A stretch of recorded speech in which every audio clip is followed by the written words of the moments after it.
Queridos hermanos en nuestro Señor Jesucristo y en María Santísima, vamos hoy como iglesia a meditar, a reflexionar en el Evangelio de este día, 17 de enero del año 2022, que dice así: San Marcos capítulo 2, versículo 18 y siguientes.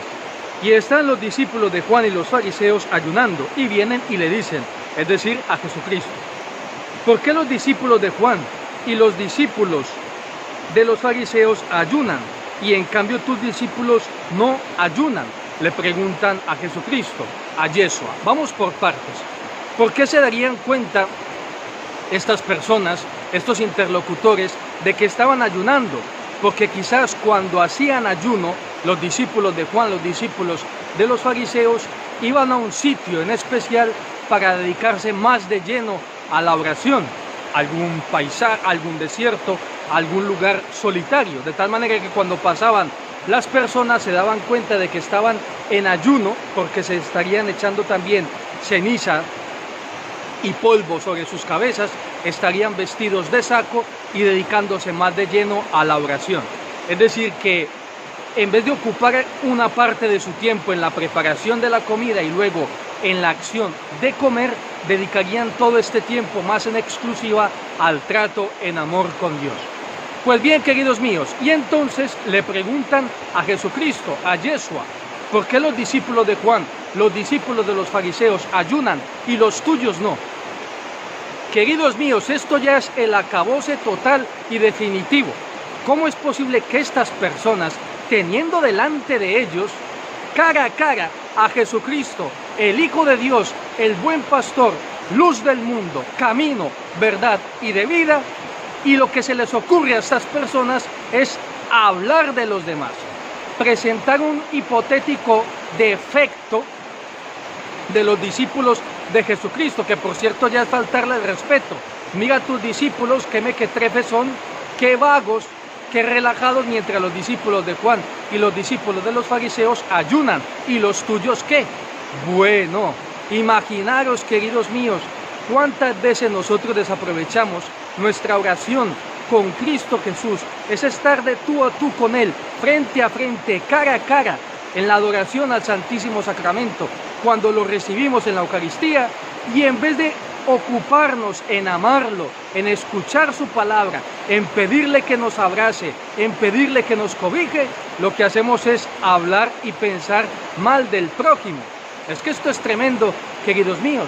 Pues entonces aprovechemos mejor nuestro rato de oración y propongámosle a Jesucristo nuestro Señor otras dudas, otras inquietudes, otras necesidades. Dejemos atrás la vida de los demás.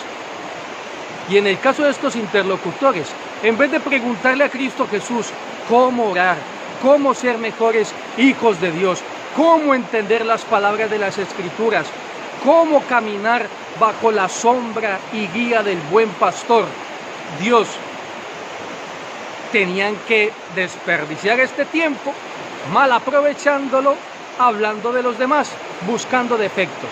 Por Dios, cuánta paciencia tuvo que tener nuestro Señor Jesucristo. Por favor, dediquemos nuestros tiempos de adoración, yo el primero, a entretenernos en otras cuestiones, en otros pensamientos, en otras reflexiones. Abracemos a Cristo Jesús, pidámosle que nos abrace y olvidémonos de los demás. Luego también hay otro aspecto, queridos míos, porque aunque la presencia de Jesucristo en el Santísimo Sacramento es silenciosa, recuerden que es un principio en el actuar de Cristo nuestro Señor, la discreción, el silencio. Aunque tú no veas sus ojos corporales, Él te mira. Aunque tú no veas sus oídos corporales, Él te escucha. Aunque tú no veas y sientas su corazón, mejor, aunque tú no veas su corazón, Él te está allí mirando, te está escuchando, te está amando. ¿Qué es lo que ocurre? Que Jesucristo, con su presencia, no quiere avasallarnos, no quiere aturdirnos, sino que lo que quiere estar es ahí Él y tú, Él y yo, entreteniéndonos como pastor y como oveja. Pues bien, entonces procuremos en nuestra vida no desaprovechar tanto tiempo fijándonos en los defectos de los demás. Y atención, fíjense cómo es de certero el Evangelio. Los discípulos de Jesús, porque normalmente nosotros criticamos a este y a aquel y al de más allá, pero en los que más nos ensañamos precisamente son en los miembros de la iglesia, en nuestros hermanos, porque somos cuerpo de Cristo Jesús. Precisamente decimos, y ese que va a misa, tal cosa y tal otra, y ese que se confiesa, tal cosa y tal otra. Pues aquí estamos cayendo, queridos míos, en un terreno resbaladizo. Nos estamos clavando nosotros mismos el puñal, porque nosotros tenemos que ser hermanos. De hecho, somos hermanos por el bautismo. Pues bien, vamos a continuar. Y atención con la respuesta de nuestro Señor Jesucristo. La respuesta de nuestro Señor Jesucristo va en esta línea. Despertad por el amor de Dios. Tenéis delante de vosotros al Hijo de Dios, al Verbo hecho carne, al que os guió durante esos 40 años por el desierto, durante el día mediante una columna de fuego y durante la noche mediante una columna de fuego, mediante las columnas de nube y fuego. El Verbo del Padre los guió por el desierto, pero no, ellos tenían que lanzar el dardo, lanzar la flecha, sacar esa lengua viperina de serpientes que tenemos muchas veces nosotros y hablar mal del prójimo, se dice. Pues bien, entonces Jesucristo les dice, como decía, su respuesta va en esta línea. Alegraos, el esposo está en medio de vosotros. Israel es la esposa del Padre, es la esposa del Hijo. Alegraos que aquí está el esposo, porque el esposo no va a estar aquí siempre. El esposo va a ser arrebatado de en medio de vosotros. Peor aún, será arrebatado de su existencia terrena por vuestra culpa. Pero Jesucristo no se los dijo así. Entonces, aprovechemos, queridos míos, que tenemos la presencia de Cristo Jesús en los sacramentos, en el bautismo, en la confirmación. Alegrémonos por su presencia, aprovechemos su presencia y no vamos a ir por la vida todos tristes, centrándonos y fijándonos en los defectos de los demás. Aprovechemos nuestro tiempo, amemos a Cristo Jesús. Y les dijo, ¿acaso pueden ayunar los hijos de la sala nupcial en tanto que el esposo está con ellos? ¿Cuánto tiempo tiene el esposo consigo? No pueden ayunar. Entonces, claro, los discípulos están de fiesta porque está el esposo en medio de su pueblo, compartiendo con su esposa. Entonces, si vosotros queréis estar tristes, allá vosotros, pero mis discípulos no. Entonces, atención con este aspecto, queridos míos. Desde hacía mucho tiempo quería yo profundizar en el concepto de Cristo, bueno, concepto no, título, realidad de Jesucristo como esposo de la iglesia. Porque claro, cuando yo meditaba en esta realidad, en esta imagen, quizás cuando uno piensa y reflexiona sobre este tema, puede desembocar en una mirada un poco morbosa y aterrizando en un terreno que no corresponde. Somos personas adultas, sabéis a qué me refiero. Pero ¿qué es lo que ocurre? Claro, como lo que nos ofrece muchas veces esta sociedad, por activa y por pasiva, es sexo, sexo, sexo. Cuando pensamos en la realidad de los esposos, de la familia, pues muchas veces se nos atraviesa ese cartel aquí, en la mirada de nuestros ojos y de nuestro corazón. Pero ¿qué es lo que ocurre cuando hablamos de Jesucristo como esposo? Atención con esto. Quiere decir que Jesucristo está enamorado de nosotros. Quiere decir que Él siente algo por nosotros, la iglesia, que no termina de explicarse el por qué. Los que hemos tenido la experiencia de estar enamorados, sabemos que muchas veces no podemos explicar, pero ¿por qué me gusta esta chica? ¿Por qué me gusta este chico? ¿Por qué siento esta atracción especial por esta persona? Es que estás enamorado. Entonces, ese sentimiento es el que tiene Jesucristo para con nosotros, su iglesia. Es decir, no es una relación distante, lejana, de tirano a pueblo pisado y esclavizado.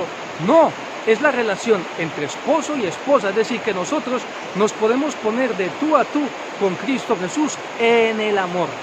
Y entonces ahí tenemos a Cristo Jesús, esposo, que nos ama, que siente, que tiene ese sentimiento inexplicable por nosotros, su iglesia, y que da un paso adelante y quiere alimentarnos con su cuerpo y con su sangre, quiere darnos su calor con la presencia en el Santísimo Sacramento. Por eso, queridos míos, así se entiende mejor esta realidad, esta imagen de Cristo esposo y la iglesia como esposa. Es decir, desde el amor, desde el estar ahí de forma incondicional. Contempla la cruz, ahí. Mientras, queridos hermanos, y esto siempre lo digo con mucho respeto y de la manera más prudente posible, mientras en una relación esponsal, conyugal, estas relaciones se consuman en el lecho y hay placer y hay satisfacción, pues, queridos míos, la unión esponsal con su iglesia se consumó no en un lecho de placer, sino en el lecho de la cruz, en el dolor. Ahí Cristo Jesús te amó a ti, querida iglesia, querida esposa de Jesucristo. Pues entonces procuremos nosotros, como familias, salir al encuentro de Cristo Jesús para recibir todo el amor que Él nos quiere dar. Pues bien, vamos a continuar.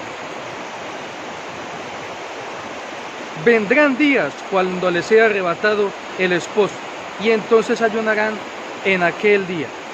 Nadie zurce un remiendo de paño tieso sobre un vestido viejo, que si no quita su integridad lo nuevo a lo viejo, y se hace un desgarrón peor. Entonces aquí atención, porque Jesucristo, una vez que ha invitado a estos interlocutores tan acertados y tan caritativos, pues que ya sabéis a qué me refiero, pues entonces ya Jesucristo da un paso más y les explica: mis discípulos están invitados a una novedad, están invitados a vestirse de fiesta, están invitados mis discípulos a, como odres nuevos, dejarse llenar de ese vino nuevo. ¡Qué magnífica enseñanza, queridos míos! Jesucristo nos invita a la novedad, y atención con este detalle. Entonces, Jesucristo, ¿qué nos estás queriendo decir? Entonces, si tenemos un manto, y el manto ya está viejo, entonces, ¿con qué hacemos el remiendo? ¿Con un trozo viejo? ¿Con un trozo nuevo? Nos has dicho que no. Entonces, ¿qué hacemos? Jesucristo nos dirá: comprad otro manto, porque necesitáis entrar en la novedad, en la alegría, vestiros de fiesta, porque yo estoy en medio de vosotros.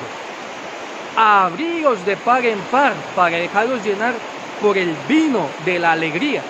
Queridos míos, ¿habéis meditado alguna vez en la presencia de Cristo Jesús en nuestras vidas como la presencia del vino? Ya sabemos que el vino alegra, ya sabemos que en algunas circunstancias, si hay alguna dificultad, si hay un problema, o si uno quiere, no sé, hablar de alguna situación incómoda, o qué sé yo, o incluso declararse amorosamente, como decimos en Colombia, pues más de una persona pues toma un poco de vino para entrar en calor, tener cierta valentía y arrojarse. Y luego, queridos míos, ya sabemos cuando una persona toma vino, pues si está alegre, pues le alegra el rato a los demás. Queridos míos, nosotros somos, atención, no lo estoy diciendo yo, lo está diciendo Jesucristo en este Evangelio. Nosotros somos vino viejo, podrido, rancio, si me apuras, o somos vino nuevo, porque para eso ha venido Jesucristo, nuestro Señor, esposo de la iglesia, a vivir en medio de nosotros, para llenarnos del vino nuevo, del vino de la alegría, y así brindar con los demás, brindar por el misterio de la encarnación, brindar por el misterio de Pentecostés. Entonces, queridos míos, con estas reflexiones y pensamientos acabamos este vídeo. Y ahora mismo os doy la bendición. Por cierto, hago una aclaración, no sé por qué en los vídeos, cuando doy la bendición, parece que la estoy haciendo con la mano izquierda, no, la estoy haciendo con la mano derecha. Pues bien, y la bendición de Dios Todopoderoso, Padre, Hijo y Espíritu Santo, descienda sobre vosotros.